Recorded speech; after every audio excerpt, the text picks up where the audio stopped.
De ce vendredi, le combat d'une Arageoise présente à Paris. Elle participait au rassemblement des patients soignés avec du lévothyrox à l'origine d'une pétition contre la nouvelle formule du médicament. Notre reportage à ses côtés dans la capitale, Tristan Bodenay-Pesotto et Sébastien Gurac. À 54 ans, Sylvie Robache, ici au centre, est devenue presque malgré elle le fer de lance des victimes du lévothyrox. Le succès de sa pétition contre ce médicament est à l'origine d'une manifestation à Paris. Elle se devait d'être présente. Il faut absolument que ça bouge. Donc là, ça a déjà pas mal bougé, mais il faut encore mener le combat. Donc voilà, on y va. Sur place, près d'une centaine de victimes de la nouvelle formule du lévothyrox. Pour la première fois, des visages sur les signatures de sa pétition. On se sent plus fort déjà parce qu'on est nombreux. Et je pense que, oui, on commence à en parler de plus en plus, donc c'est très très bien. Et moi, j'ai qu'un message, c'est que j'irai jusqu'au bout.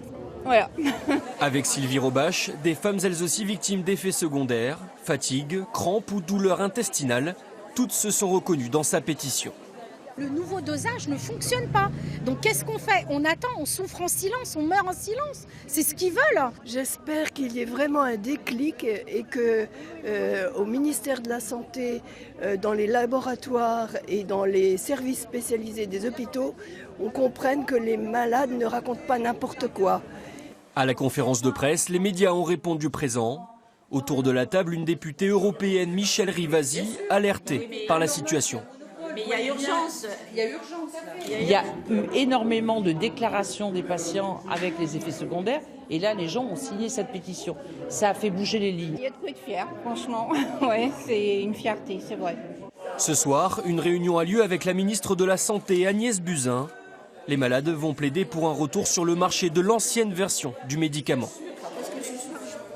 Vincent Dupire, question simple. Pourquoi a-t-on modifié ce médicament ? Il faut savoir, Christelle, qu'un médicament, c'est une molécule qui traite le problème de santé et des excipients. Alors l'excipient, c'est ce qui transporte la molécule jusqu'à l'organe à soigner. Alors jusqu'en 2012, l'excipient du lévothyrox, c'était du lactose, mais les autorités sanitaires se sont rendues compte qu'il pouvait être mal toléré et surtout qu'il rendait la molécule moins efficace à mesure qu'approchait la date de péremption. Alors l'Agence nationale de sécurité du médicament a donc décidé de remplacer cet excipient par un édulcorant, le mannitol, mais qui pose visiblement d'autres problèmes, d'autres effets secondaires. Merci beaucoup Vincent. Derrière ces vitres, le siège social du laboratoire Merck. Ici, aucun médicament n'est produit, seule la recherche, le développement et l'administratif sont réunis. Le lévothyrox, nouvelle formule, est produit en Allemagne, dans une des filiales du groupe. Le lévothyrox est un régulateur thyroïdien. Il y a quelques mois, Merck décidait de modifier non pas le principe actif du médicament, mais certains excipients qui le composent. Résultat, plusieurs centaines de patients déclarent souffrir de troubles secondaires, vertiges, nausées ou encore grande fatigue. Chaque patient est un individu particulier, a une sensibilité particulière. Il y en a certains qui ne présentent pas de troubles et il y en a d'autres, malheureusement, qui ont des perturbations assez invalidantes et pour lesquelles il faut une prise en charge par le médecin pour aider à ajuster ce traitement. Un ajustement de dosage qui peut prendre entre 6 et 8 semaines. Certains patients réclament eux un retour à l'ancienne formule, une perspective totalement écartée à ce jour. Cette nouvelle formulation, c'est vraiment une amélioration pour permettre justement une stabilité en principe actif dans ces nouveaux médicaments. Moins de variations, donc potentiellement moins de troubles pour les patients. Donc il n'y a aucune raison qu'on revienne vers l'ancienne formule. Pour faciliter l'adaptation au lévothyrox nouvelle formule, les endocrinologues ont édité des recommandations à l'attention des médecins traitants. Un outil destiné à guider praticiens et patients lors de cette transition souvent invalidante.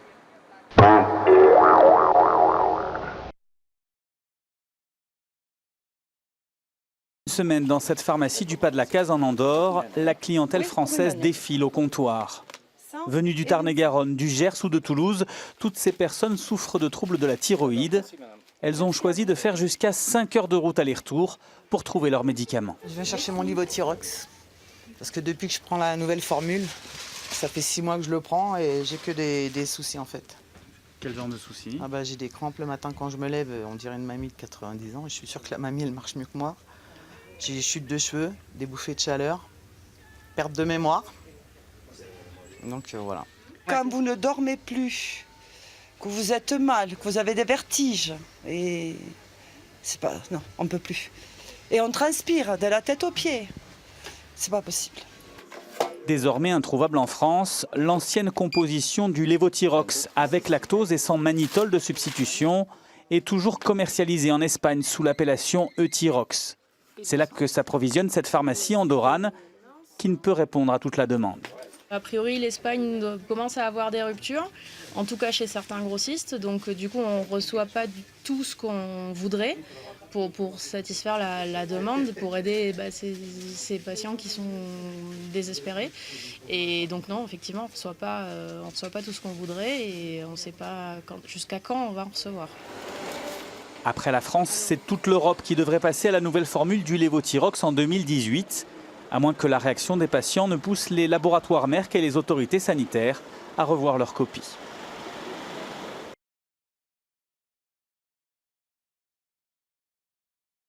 Le lévothyrox, Agnès Buzyn, quand sera disponible l'ancienne version de ce médicament soignant les dérèglements de la thyroïde?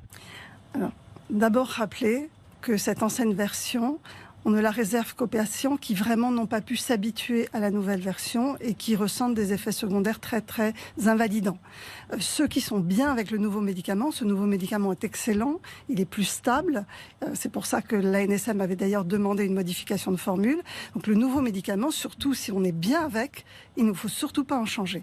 Pour ceux qui vraiment ne le tolèrent pas, l'ancienne formule sera disponible à partir du 2 octobre dans les pharmacies. Le 2 octobre. C'était la promesse que j'avais prochain. faite. Lundi prochain. Et en fait, il arrive en France vendredi. Bon, combien de temps? Pendant combien de temps sera-t-il disponible? Alors aujourd'hui, je ne sais pas, les négociations ont lieu avec l'industriel pour savoir quels sont les stocks. L'objectif surtout, c'est que les patients aient le choix.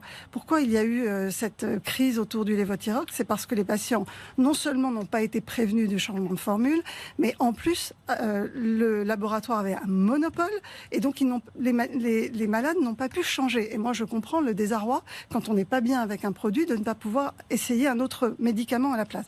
Donc le monopole ne sera plus le cas à partir de mi-octobre. Mi-octobre, nous avons fait en sorte qu'il y ait différentes offres de médicaments pour les troubles de la thyroïde, notamment il y aura d'autres médicaments, d'autres médicaments qui sont vendus aujourd'hui en Europe et qui seront disponibles sur le marché français à partir de mi-octobre. À peu près mi-octobre, ce qui permettra aux personnes de trouver la formule qui leur convient. Bien, donc mi-octobre, d'autres alternatives Absolument, à ce médicament. Une diversification de l'offre. Bon, où est fabriqué le lévothyrox nouvelle formule? En Allemagne, je crois. Non, il est fabriqué en Chine peut-être, non? Pas fabriqué en Chine? Non, la fabrication est totalement européenne. La nouvelle formule, elle est complètement européenne. On l'a vérifié, elle est totalement européenne. Et je crois même que l'excipient est fait en France. Pourquoi est-ce que la NSM a demandé une nouvelle formule à Merck, au laboratoire Merck? Alors là, j'aimerais savoir. Donc, en fait, pour tous ceux qui ont des troubles de la thyroïde, ça va leur parler. Souvent, il est difficile d'équilibrer les patients avec des médicaments de substitution des hormones thyroïdiennes. Pourquoi? Parce qu'en fait, le médicament n'était pas stable. En gros, quand la boîte était neuve, le médicament était fortement dosé. Et plus la boîte était ancienne, plus la stabilité du médicament était mauvaise et plus le médicament en fait était sous-dosé. Donc les patients, en fonction du moment où ils prenaient le médicament dans la boîte, en début, juste après l'achat ou très longtemps après l'achat, avaient des doses différentes. Donc l'ANSM a demandé à l'industriel d'avoir une formule plus stable, de façon à ce que quand on est en début de boîte ou en fin de boîte, on ait le même dosage. C'est ce qu'a fait l'industriel visiblement, ça date de l'année dernière.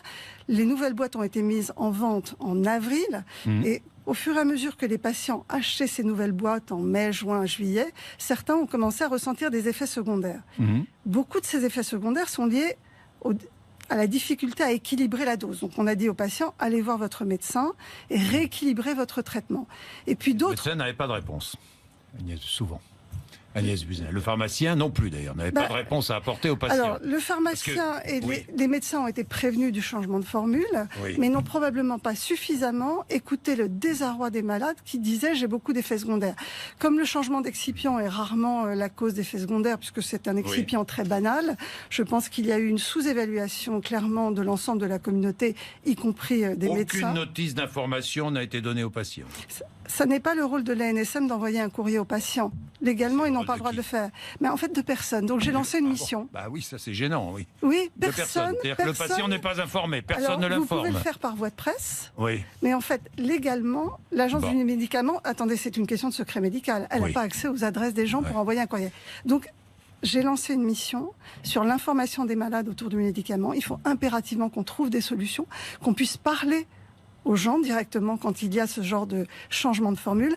Et donc le docteur Michel Kierzek, qui est médecin urgentiste, qui est également journaliste, qui fait beaucoup d'informations médicales, animera cette mission avec l'ensemble des parties prenantes, des associations de malades, des agences réglementaires, bien entendu, des professionnels de santé, des journalistes, parce qu'il faut qu'on trouve une solution. Oui, pour que les malades soient mieux informés. Il faut impérativement qu'on trouve une solution. Est-ce que vous allez mettre en place une commission nationale d'indemnisation? Parce qu'il y a des centaines et des centaines de victimes qui ont déposé plainte. Alors, ils ont déposé plainte. Oui. Aujourd'hui, il n'y a pas de demande d'indemnisation qui a été rapportée. Mais vous pourriez mettre en place une commission nationale d'indemnisation. Alors, aujourd'hui, j'attends d'abord le rapport de pharmacovigilance. Aujourd'hui, j'attends le rapport de l'ANSM pour savoir quels ont été les cas rapportés. Quelle est, en fait, la dangerosité. Combien, d'ailleurs, de cas? Alors, aujourd'hui, 9000 cas rapportés à l'ANSM. Beaucoup plus, je vous dis tout de suite, beaucoup plus. Il paraît qu'il y en aura encore qui vont Vu remonter. le nombre de témoignages qu'on a reçus, il y en a beaucoup plus de 9000. Aujourd'hui, moi, les chiffres que j'ai, c'est 9000 cas. Ça, c'est des chiffres administratifs, ça, Agnès Buzyn, non. Oui. Vous savez qu'il y a des centres de pharmacovigilance régionaux. Donc, petit à petit, ils remontent les vous cas. Verrez. On sera à 50 000 au moins, vous verrez. Et si c'est 50 000, nous analysons les 50 000. Aujourd'hui, il a été demandé au centre de pharmacovigilance de retourner dans les dossiers pour savoir en fait quels sont les troubles dont souffrent les gens. Parce que les témoignages... Très graves. Des troubles, pour certains, très graves. Alors, et ça, c'est très, très intéressant. Et il faut qu'on parle du... Je voudrais, alors justement, je voudrais reprendre vos déclarations. Le 6 septembre, effet notable, mais qui ne mettent pas en danger la vie des patients. 11 septembre, 9000 signalements, donc rien de plus aujourd'hui. Pas de fraude, pas de complot, pas d'erreur. Les effets secondaires s'estompent. 14 septembre, j'ai écouté la souffrance des malades. Il n'y a pas eu d'hospitalisation liée à la prise de ce médicament. Aucun effet grave, ce qui est faux d'ailleurs. 15 septembre, l'ancien Leviterox sera disponible en 15 jours, donc le 2. On est bien d'accord. Et 20 septembre, on a nié le ressenti des malades. Qui a nié, vous? Non, moi j'ai écouté les malades. Je les ai reçus quand ils ont demandé un rendez-vous, je les ai reçus. Au ministère, quand ils ont demandé un rendez-vous, je les ai reçus. Au ministère, je leur ai parlé longuement. J'ai reçu Madame Annie Dupéret. On a même continué à converser après notre réunion.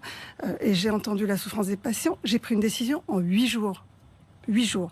Ce que je dis aujourd'hui, c'est qu'il faut analyser les effets secondaires. Il faut qu'on comprenne lesquels ont été graves ou pas graves. Il faut savoir que dans ces déclarations, beaucoup viennent des malades directement.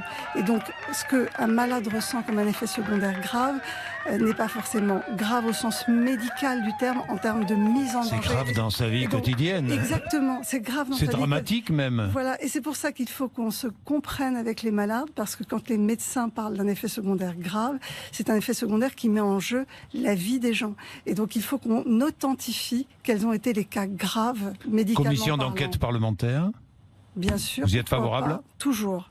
La transparence, toujours. Si les gens veulent voir ce qui s'est passé, je pense que c'est important. J'ai d'ailleurs moi-même demandé une enquête au sein de la NSM pour comprendre l'enchaînement des choses, puisque en fait beaucoup de décisions ont été prises avant mon arrivée.